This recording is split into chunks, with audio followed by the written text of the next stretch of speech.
I'm John Cochran. That's my dad, Scott Cochran. And we're in a series where we're talking about different sports and what rule changes would make them better. You can click on the card up there to watch part 1. Today is part 2. Dad, what do you have? Do you have anything for me? I want to talk about video replay. We touched on it a little bit last time, and there are some examples of North American sports where they've gotten it right and where they've gotten it wrong. So I'm going to Yep. start with an example of video replay done wrong and something they've got to fix. And this is from the National Hockey League. So again, I'm a hockey guy, and overall, I'm a fan of video replay. But here's what sucks. The coach's challenge is being used to a stupid extreme because one of the things you can challenge in hockey is offside before a goal. And on the one hand, I get it.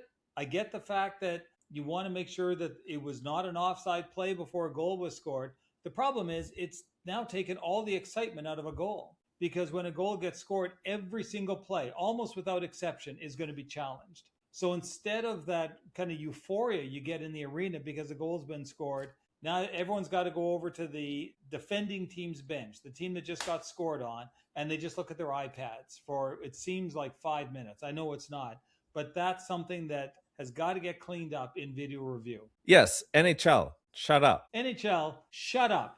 Get on with the play. Drop the puck. I think technology is at a point these days in every single sport. You can have like a little chip on the puck or a little chip on the ball or something that gives you like a notification to the ref in their ear that says offside.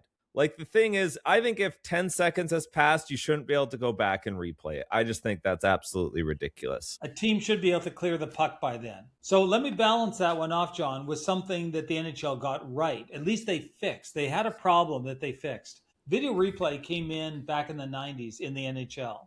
And the first year of the Stanley Cup Finals, when video replay was in, was Vancouver against the New York Rangers. And in a very pivotal moment, it appeared that the Canucks had scored. The red light went on to indicate the goal, but the play continued. Like they didn't know if the puck had actually gone in or not. About a minute or so later, as the play's going on, the Rangers scored. Well, now they went back and checked the first goal. Turns out that one went in. So they have to put a minute and a half back on the clock, nullify the Rangers' goal. And this went on like that for years. Now what happens is you don't have to wait for a play stoppage. Video replay in hockey now can stop the play. So as the play's going on, if they know a goal was scored that the referee missed, they'll blow a horn. And that the referee stopped the play. A goal was just scored a few minutes ago. That one the NHL got right. Let me ask you a question. With challenges, if let's say both teams use both their challenges and they're both successful. So 4 calls were missed by the refs that the coaches had to use their challenges. Should there be a consequence to these refs that are continuously missing calls? Players are held accountable for their plays. Can the refs get some sort of fine or some sort of disciplinary action because of their calls being missed constantly? Are you talking about hockey specifically or all sports? All sports. Let's hold these guys accountable. I know it's a hard job, but especially with betting these days and with how much is on the line for these players with contracts and whatnot, some refs like to put themselves in the game too much, and I just think there should be more accountability. Now, I know you don't make the playoffs as refs if you're not good during the regular season, right, but you get to find players That's what I was going to say, John, is that at least in hockey, and you can speak to some of the other sports, if you have consistently made some bad calls, not bad enough that they should fire you, but as you say, there's got to be some consequence. You won't get good playoff games. You certainly won't get the later rounds kind of thing because only the top referees get to do that. What happens in some of the other sports? They're so protected, and this is what sort of bothers me, that they can determine the outcome of a game in a negative way, and players aren't able to talk about it because they'll get fined like $20,000. Right. The refs, I just think they're too protected and they can hide behind the union of the sport that they're in. I think it's a good point. Referees do have to be held to a very high standard. And if they've got a track record of making mistakes, whether you're an umpire in baseball, referee in football, there's got to be consequences to that. But I don't think they want to be so precarious that they could get fired if they make some bad calls. I mean, it like I look at hockey, it's a fast game, things go very quickly. There has to be some allowance that they're going to miss some things just because of the speed of the game. And for all the listeners, Dad, that aren't me, because I know what that word is, what would you say precarious means? Again, that's not for me. I know what that is. No, you know what it is. But for anybody else who doesn't have the vocabulary of John Cochran, what I mean is I don't think that a referee should go into every game with a fear hanging over their head that if I make a bad call, I'm going to be suspended for 10 games or something like that. They have to have enough job security that they know, look, I'm going to make a mistake every now and then. But what you're talking about is if they've got a pattern, a track record of bad calls, yeah, there's got to be consequences for that. All right, Dad, I have a curved ball to throw you. It doesn't negate what we're doing. It adds to it. And so the different research and different ideas you've come up with are going to still be relevant. We're just going to frame this a little bit different. You got it? Got it. Okay, so let's say Elon Musk, Bill Gates, Tim Cook. We'll just say those three. Okay. They all decide, you know what? We want to create competitive leagues to the major sports. We'll put our money in a pool and we're going to create a league that competes with the NBA, a league that competes with the NFL, and a league that competes with NHL. Let's say the NHL one, that's got to be a Canadian. Is there any like really rich Canadian people out there? Oh, the guy from Dragon's Den, Mr. Wonderful. So he's in there. And then what's the other Shark Tank guy? I don't have your mic anymore, by the way. You're muted. You're not coming through. How about now? Yep, you're back. What's the guy's name? Mark Cuban. Okay. Oh, Mark Cuban, yes. So we've got Mark Cuban, Elon Musk, Tim Cook, and Mr. Wonderful Kevin O'Leary all in a room, and they are all creating leagues of their own. So what I want to do is I want to create the rules for this league that's going to make it more interesting than the current mainstream sports that we have right now. Okay, so the rules that you've come up with, they can be put in here, but I've got some fun ones, if you don't mind, that I put them in. A classic example of this would be like the XFL or the UFL, right? These leagues that sort of exist. All right. So the Unrestricted Basketball League, the UBL, we're going to call it. There's a few things that this league is going to have. Firstly, it's going to be a shorter season. So we're going to play 60 games instead of the 80. Wow. All right. So that's a big deal.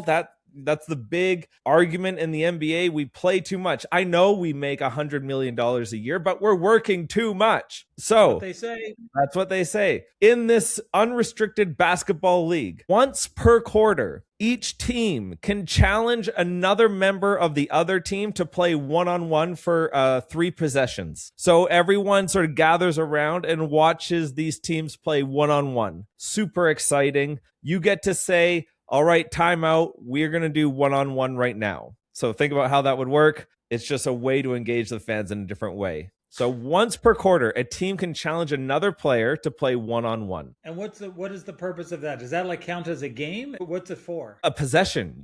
So instead of trying to play 5-on-5 to get the basket, you can say, I'm going to choose my best player to go against. They've got to be on the floor. So that player. And if we score, we get the points. And then we go back to playing normal 5-on-5. Got it? Okay. It's the unrestricted basketball league. Everything's a possibility in this league. We're going to have the 4-point arc. So 30 away from the basket counts as 4 points. We've talked about that in the past. Add some space. In high school, if people have watched or played basketball in high school, like scrimmage, you often play something called possession. What possession means is when you make the basket, you keep the ball. So for the last 2 minutes of every quarter, you're playing possession basketball. Forces the other team to make sure they're playing defense to get a stop to get the ball. Okay? Because if you don't get a stop, you're not going to be possessing the ball for 2 minutes of each quarter. That's a big deal. So that's called the make it, take it mode. Okay. The 4th rule, we're going to have all players mic'd up at all times. It's going to be a fan engaging environment. you can have, I'm sure AI can do this. You can have the R rated or the PG rated. So the players don't have to worry about filtering their language. AI will do that like within a second. And so if kids want to watch, they don't have to hear that language. So, in other words, are there 10 people talking at a time? Because you got Correct. you got 10 players. Correct. Well, you can hear everything. It's on TV these days. You can't hear what the players are saying. Right.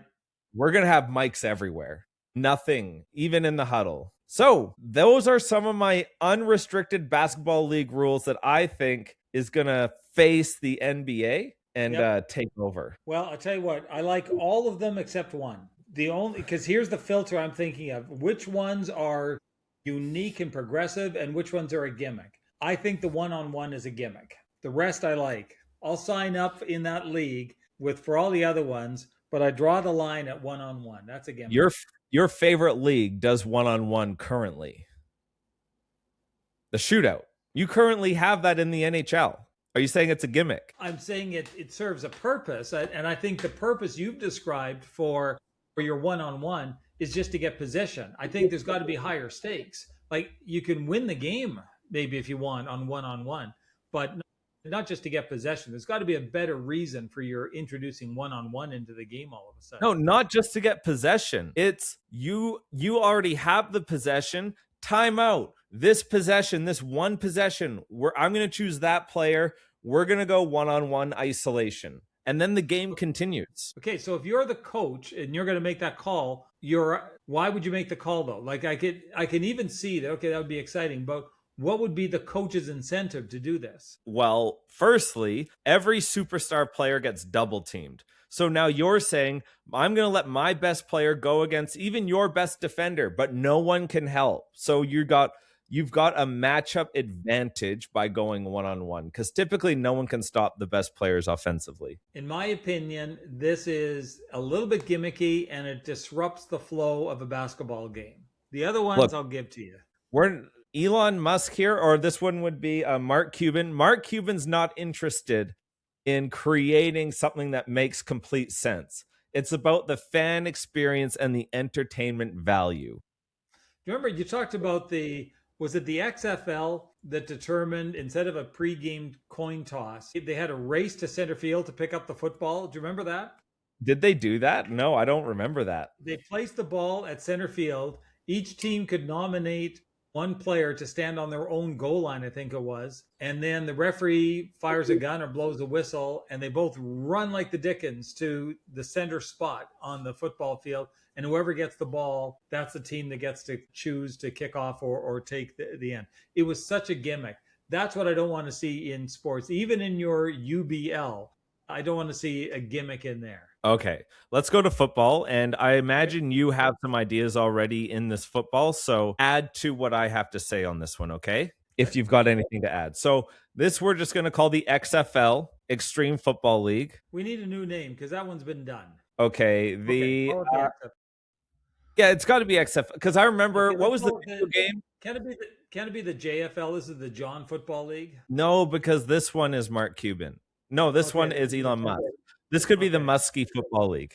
Okay. All right, the NFL. So first of all, there's no more onside kicks. You do a 4th and 15. We talked about that last week. I think that's well. By the way, it doesn't have to be 4th and 15. Basically, you've got to make a 15-yard play, right? You have one opportunity to make it. Yeah, so 14. It's a turnover if you don't make that play. So yeah, right.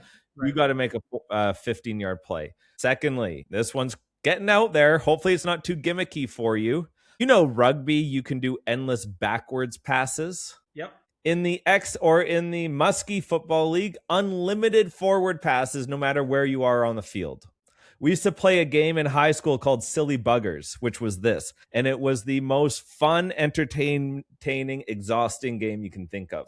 And so unlimited, the quarterback matters, but then you can just do a double forward pass if you want to. So can the quarterback cross the line of scrimmage and do a forward pass? Correct. Line of scrimmage almost means nothing except for where we line up. Wow. So you are always got to be on your toes if you're the defenders. I think that has some merit. That's not a gimmick. I think you're reinventing the game though now. I mean, maybe exactly. I am it's not competing. football anymore. We're not trying to play football. We're playing the XFL or the Musky the MFL, football. the Musk Football League. The MFL, or that could stand for something else if you know what I mean, but we'll just keep it with Musky Football League. I like the other R-rated version, but we won't go there on this show. I don't know, John. The idea that there's no longer a line of scrimmage when it comes to passing, I think you're creating mayhem out there. I mean, how do you defend against that? You know, I don't know. I think there's problems with that one. As Dwight Schrute once said, I want you to forget everything you ever knew about football. Done. All right. Now think about the Musky Football League. Oh, it's brilliant. Yeah, absolutely. All right, get this one. Every game, there is one play where the fan base gets to determine what the play will be. So you have an app when you go to the game or you're watching TV, and you've got 60 seconds to vote based off 4 choices that the coach has already determined. The fan base gets to vote what play it's going to be, and majority rules. That play has to happen. Well, isn't there a version of arena football that does that? I don't know. Watch arena football. There is. There's a version of arena football where every play is done. Everyone in the stands has a little device, and that's how they do it. Now, you want to talk about gimmick. You're only talking about like a certain number of times a game, but they do it on every play, and it's supposed to engage the fans. I think even at home, it's like voting on American Idol. Even at home, you can text in your play. I don't know. What do you need coaches for if the fans are calling all the plays? I'm not trying to be negative, Nelly here, but I don't know. You don't have coaches if you don't have fans. This is about creating the fan experience. All right. So how far do you go with this? What's that? Are you asking why? Because I have an answer for you. Okay, Because money. Why?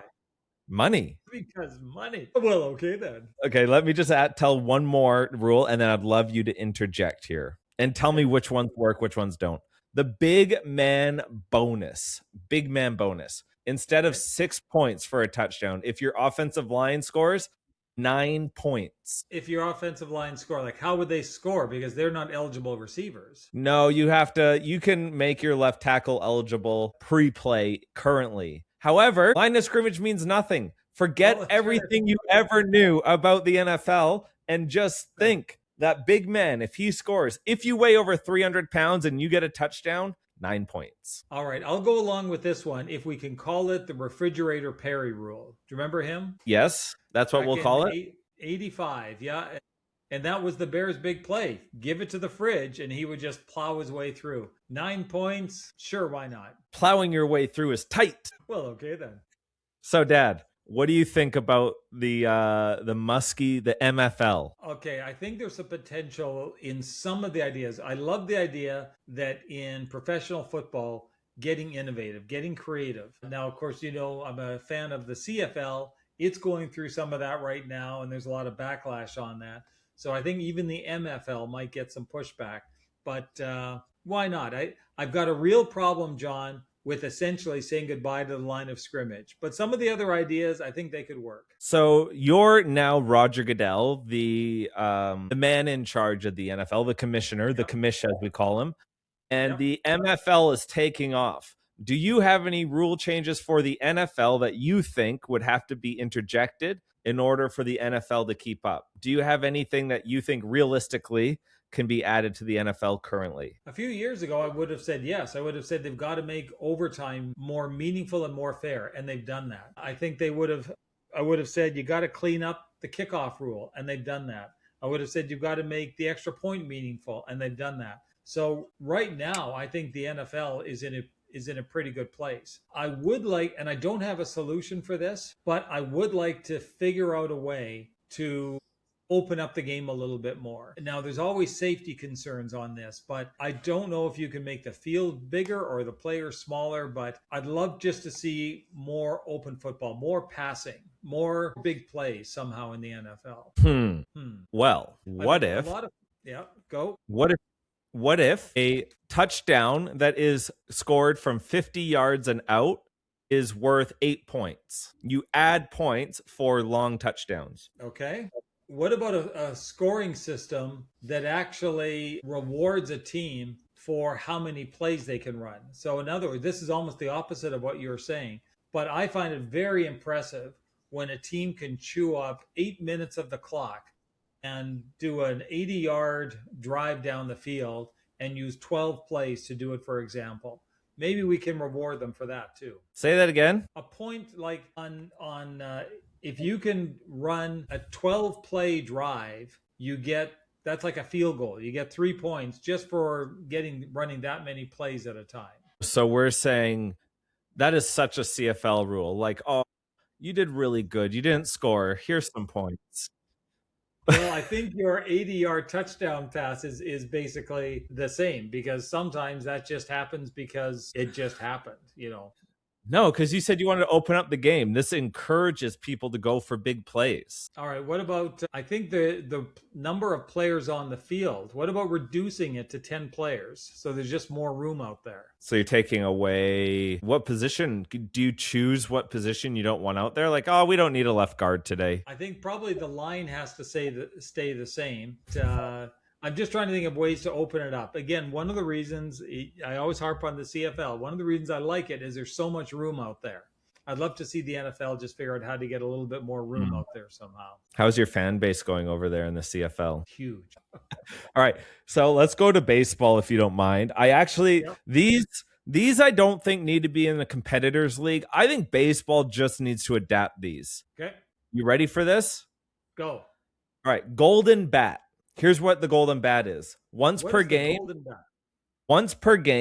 you can go out of rotation and choose any hitter you want to go up to the plate. So if your best hitter is not to be at bat in the 9th inning, you can say, I want to use my golden bat now. You can come up, like David Ortiz, come up and hit the ball. Isn't that like the designated hitter? I don't think you can do that. Can you do that? Yeah, well, usually what it's used for is, and now it's always been there in the American League. The National League adopted it a couple of years ago because pitchers usually suck when it comes to batting. So when it's the pitcher's turn to bat, you can put in another hitter. You can put in a designated hitter. It's not exactly the same of what you're describing, but it's maybe a cousin to that. Yeah, because that has to be determined before a game. The golden bat. All right, my next one. Okay, go.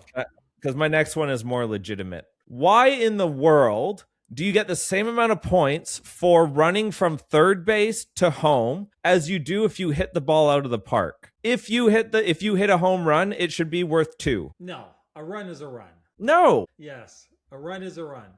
Now, here's one, though, that I would say, and maybe this is pretty mild compared to some of the radical things you're doing, but you've heard me say before, John, that the intentional walk is one of the suckiest plays, not only in baseball, but I think in sports. And the idea is, it's a defensive strategy to get the best hitter onto first base, because now a sucky hitter is going to come up. I say if you're going to intentionally walk someone, they go to second base. But it's still, by the time he gets home, it's still only one run. But don't you think, wouldn't you like to see more home runs in a baseball game? Well, like we went to a game ourselves, Dad. Angels versus Mariners, I believe, was the game. Yes, it was. I think it was 2-1 was the final score. Nobody was hitting it out of the park. As a fan, don't you want to see the ball go to the park as much as you can? So let's reward those that can and put some incentives out there. Like, this is sort of getting rid of Moneyball, because I think Moneyball, yes, it made cheaper teams available to compete, but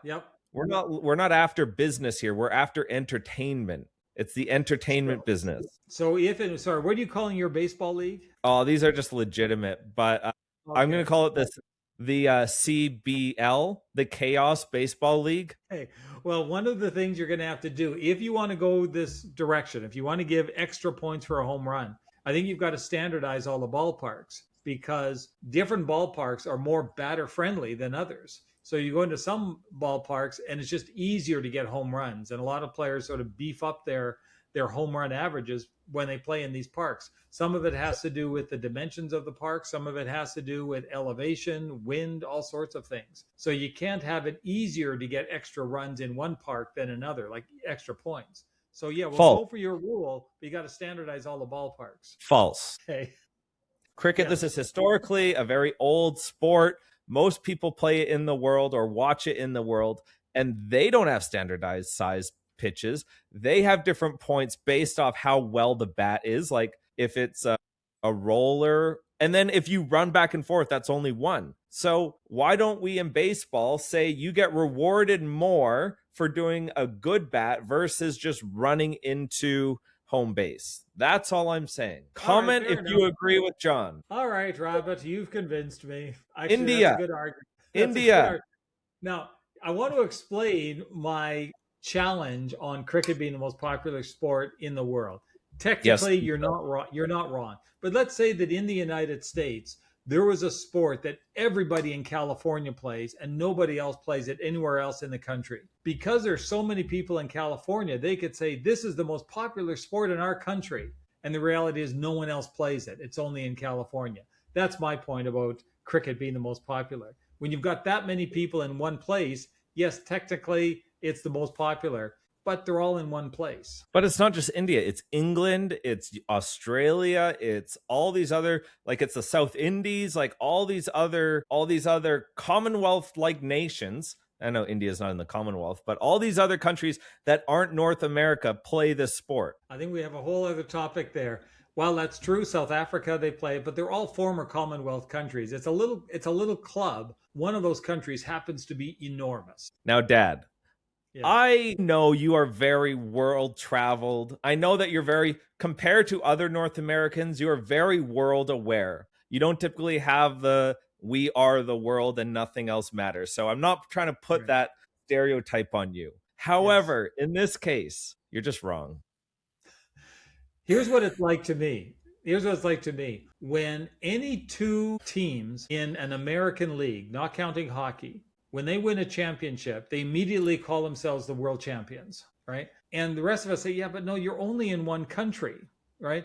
It's the same idea. When the stats, when the evidence you're building that says cricket is the most popular sport in the world, when it's because you've got India, that just skews it, right? And you're not going to get people in Africa, outside of South Africa, saying, well, yeah, of course cricket's the most popular. It's not. On a global basis, if you can spread out the audience, I think that soccer is more popular. False, you now say. So you're just getting rid of India again. I'm not getting rid of it. But acknowledge my California sports example. Well, if there's a sport that's wildly popular in California, they don't play it anywhere else in the country, can they legitimately say that this sport that they love in California is the most popular sport in the country? What's the population of America? Like 350 million or something? Yeah. If 200 million say that that's the best sport, and they're all in California, yes, it is the most popular sport in the country because California is in the country. Yes, it is. And that would be one of those almost cute little trivia questions. That a sport that people in Arkansas have never heard of before, but it's actually their most popular sport because a bunch of people in California play it. Dad, I was shocked when I came to Australia. I thought that the Winter Olympics was the main Olympics when I came here. I argued tooth and nail. I have come to realize very quickly that Winter Olympics is nothing compared to the Summer Olympics. And 100%. because there's far more warm countries, it's the Summer Olympics, but that's like you saying, no, but let's get rid of those warm countries. The Winter Olympics is best. There's too many warm countries out there. Never believed that the Winter Olympics are more popular than the Summer Olympics. The Winter Olympics are the Summer Olympics kid brother. You know, like it's a little thing that's clustered in certain countries. But by the way, on Australian one of the snowboard events this year, didn't they? Well, Australia is like the best at snowboarding. Yeah, but they won a gold medal this year. Dad, did you know that ice hockey is the most popular sport in the world? Did you know? Yeah, see? Yeah. No, but don't count like Texas or anything like that. Don't count in. It's ice hockey.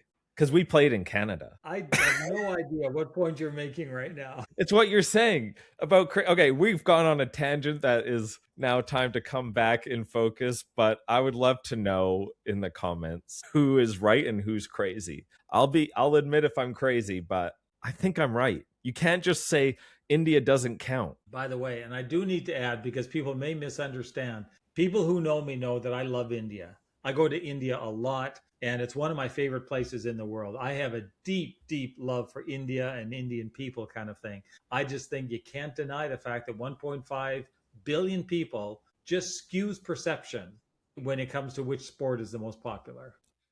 If someone can do the math on this, like you're talking per capita, soccer's a global sport. So what's that? There's 6.5 billion people out there that have the opportunity to play soccer or watch soccer. So, and India plays soccer too. It's not like they don't play any soccer. So or football, as they say. Anyhow, Dad, do you have any other baseball? Any baseball? I've got one more baseball rule if you want. No, you go ahead. I had a baseball one, but it had to do with the designated hitter, and you've already covered that one. Oh, sorry. Let's just set a 2-hour game limit. So you either go 9 innings, or 2 hours, whichever comes first. Okay, does that include a rain delay or 2 hours of playing time? 2 hours of playing time. Now you're starting to mess with something that's cherished, and that is baseball is technically never end. It's not on a clock. I'm going to stand up against that one, John. Baseball has to be open-ended. Now, I do like what baseball's done by in extra innings, you start with a man on second base now. That's a really good move. You're still playing baseball and you're still not playing on the clock. I will never, ever allow a clock to be introduced to baseball. Once again, forget everything you ever knew about baseball. Done. Would you consider yourself a traditionalist in sports? Yes. Got it. I would consider myself a traditionalist who's very open to innovation. That almost sounds like a contradiction, but I don't like traditionalists who just automatically say no to any new idea. I always love the new ideas when they come out. I just don't like to see the essence of the sport messed with. You're just explaining yourself, I think, in that statement. Yeah, you're probably right. All right, and then I've got one for hockey. This isn't for a rival league. This is for actual hockey. I think this would make the game a lot more fun. And I know you're not going to like it, but just bear with me here. I'm bearing. If the goaltender covers the puck, it's a 2-minute penalty. No more covering the puck ever. The only stoppages are icing and offsides or penalties. No. Why? Now, I can see a delay of the game penalty if you cover the puck and you're not being challenged. But if the other players are right in front of you, you've got to be able to cover the puck. Why? Because that's how they've always done it. I think they could call more delay of game because I think sometimes the goalie should play the puck. But there are times, John, when there's a mad scramble in front of the net, you can't take that away from a goalie. No, absolutely not. Just clear it. Clear the puck. Change your strategy. Can't always clear it. Sometimes it's just not going to work. Exactly. So the other team might score, which will allow more goals. And what do the fans want? More scoring. Yeah, but let's get more scoring by opening up play, not by making it harder to be a goalie. You know, the problem with the NHL is not lack of goals, it's lack of scoring opportunities. They've got to figure out a way to increase the number of scoring opportunities. That will lead to more goals. All right. What would you prefer? You have to choose one. Okay. It's no longer a full contact sport. You cannot hit, or the goalie can no longer cover the puck. Which one are you adding in? Well, you see, John, I'm very much a traditionalist who loves to embrace innovation. Which one? Are those my only choices? Because you said you wanted to open up the game. That's how you open up the game offensively. You take away contact. You take away forechecking. You take away all the exciting stuff. Or you can take away the boring thing, which is when the goalie covers. It depends why they cover up the puck. Now, again, NHL has done some good things, like with the trapezoid, okay? Because the goalie used to be able to play the puck behind the net, and that really cramped offense from the other team. Now they can't do that anymore, at least outside the trapezoid. So there are certain things they can do. You got to let the goalie cover up the puck, though. I mean, come on. You're really trapezoiding your way around this question. Did you have Which to look one? that word up? I gave you a yes or one-on-one comparison. Which are you taking out of the game? I'm never taking hitting out of the game. Okay, so you'll take away the goalie covering the puck. I will take that away, yes. I think I should be commissioner of all these sports. And within 2 years, they would all be out of business, but that's all right. Why would they be out of business? Because I don't think there's any market for it. Because what you're doing, you're reintroducing the American Basketball Association, you're reintroducing the World Hockey Association, you're reintroducing the American Football League.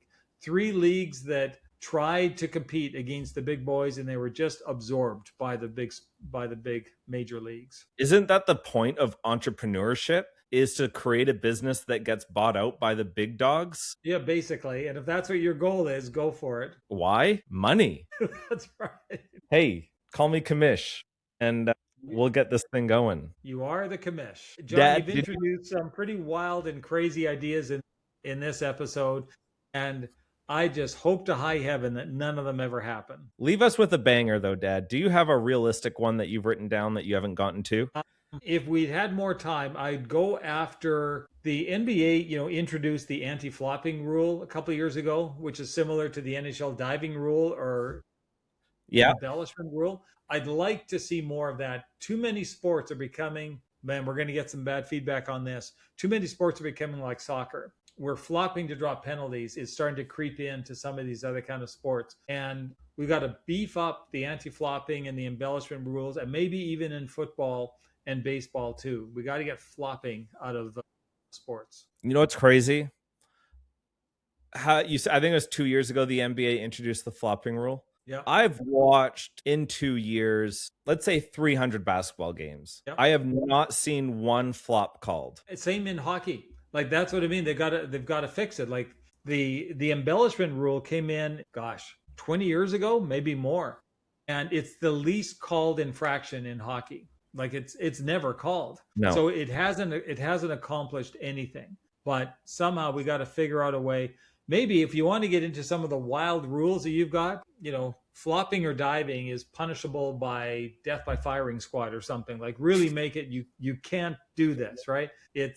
These are the things that kill sports, in my opinion. And then this is my last real one. I agree with you. I think those calls are too subjective, like somebody's own view of it, and objective is, I think they're too subjective, flopping calls, because these players, they practice it. They're really good at it, and the league allows it. But what I think could realistically happen in every sport is, you've got this guy judge in NFL. So it's like sort of introducing where there's another referee that can speak to if you've got 10 seconds after a play happens, if the sky judge deems that there was a call that was missed or a call that was called that shouldn't have been called, they interject and make the play right. Too many high stake games are going down to these calls being missed or bad calls being made, and we have the technology to prevent that from happening. Maybe this only happens in the final 2 minutes of each quarter or each half or each game, but I think we need just have more consistency in refereeing. Well, what about this, John? What if we were to borrow the yellow card system and bring it into basketball and hockey? Because you're right, it is very subjective. So when the referee thinks a guy has flopped, right, you can actually give him a warning. You give him a yellow card. And the idea being, he might protest, hey, I wasn't flopping. I said, maybe not, but it sure looked like it. That's your warning. If I see it again, it's a penalty kind of thing. That might be a way to give referees more confidence to make those calls. In basketball, it sort of happens with text. Like, that's the yellow card. You get 2, you're out. Yeah. But what if you argue the flop? Like, you get called for flopping, you argue it. And if you argue it, they go to review it. And if it's confirmed that you are flopping and now you're lying about flopping, you are kicked out of the game. Yeah, that's good. I like that. I really do. Because the video may not be 100% conclusive, but it could pretty well tell. Because there are some hockey players who are going down when they literally have not been touched. Yeah, same with basketball. Yeah, but even more, what makes it more tough is sometimes they have been touched, but again, they're launching themselves like a missile when they've barely been touched. And video replay could catch that. Well, I think we've come up with some really good ideas today. I think we've had some fun discussion, and we'll have to continue this discussion next week on the Cochrane Show as we continue to look at rules and other leagues and ways to make sports funner. What's a better word for fun, Dad? What Encyclopedia Dad, what's a word? How about just more exciting? Boring. I could do that one. More exciting. More enthusiastic. More extravagant. No, not extravagant. Extravagant. No? All right. Well, we don't need a thesaurus. This is not an English podcast. It's a sports podcast. And we will see you next time. Bye-bye.